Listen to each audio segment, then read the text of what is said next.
Welcome back, everyone. Today we're going to be solving this trigonometric equation right here, so let's dive in. All right, so first thing we need to do is we need to isolate the trig ratio by dividing both sides by 2. If we do that, we get that sine of x plus pi over 6 is equal to root 3 over 2. And we can figure out, in general, the answer to something like this just by looking at the special triangle and recognizing that, in general, sine of pi over 3 is equal to 3 pi over 2, just based on this special triangle here and our basic trig ratios. So, in general, we know that sine pi over 3 is equal to root 3 over 2. Now the question is, in the first cycle, right, from 0 to 2 pi, are there any other values that also have that same property? Well, let's check. Let's check that and see if that's the case or not. So let's remember the CAST rule, which states that in the first quadrant, all three of the trig ratios are positive.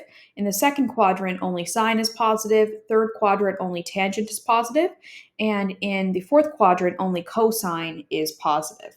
So in this case, we're using sine, and our answer, root 3 over 2, is a positive answer. It doesn't say plus or minus root 3 over 2.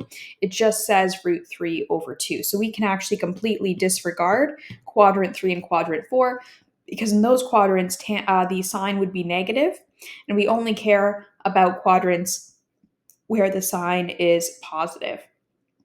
So we already got one of the answers down, which is the answer pi over 3. So that's good. We got the one for quadrant 1. But there also would be an answer in quadrant 2 that we need to consider. So here we have 0, pi over 2, pi, 3 pi over 2.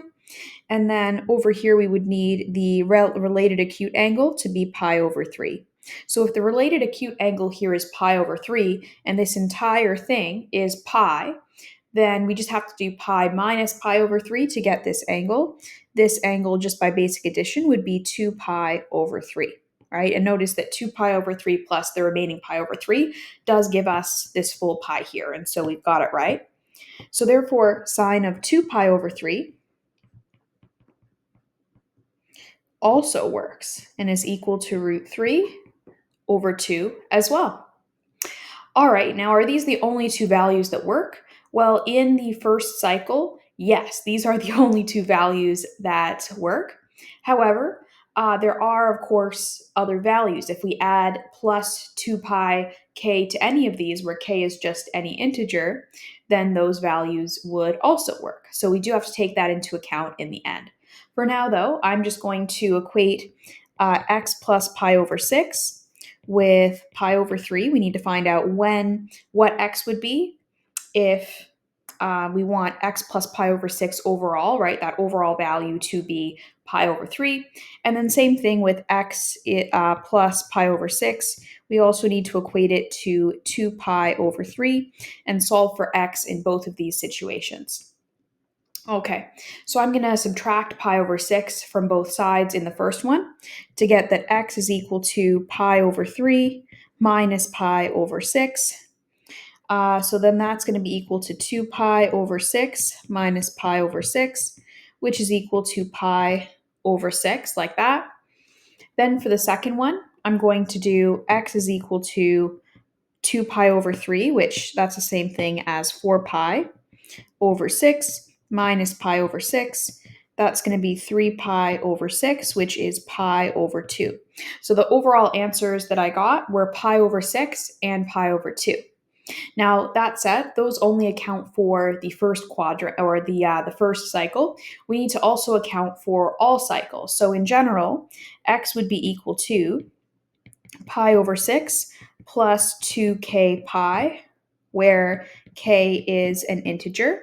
And then the other answer would be pi over 2 plus 2k pi, where k is any integer, because we could essentially take pi over 6 and pi over 2 and then, add a full cycle, subtract a full cycle, etc., and or any multiple of those in order to get any of the values from any of the other cycles. All right, well, that's it for this one. If you have any questions, feel free to leave those in the comment section, and we'll see you for the next one.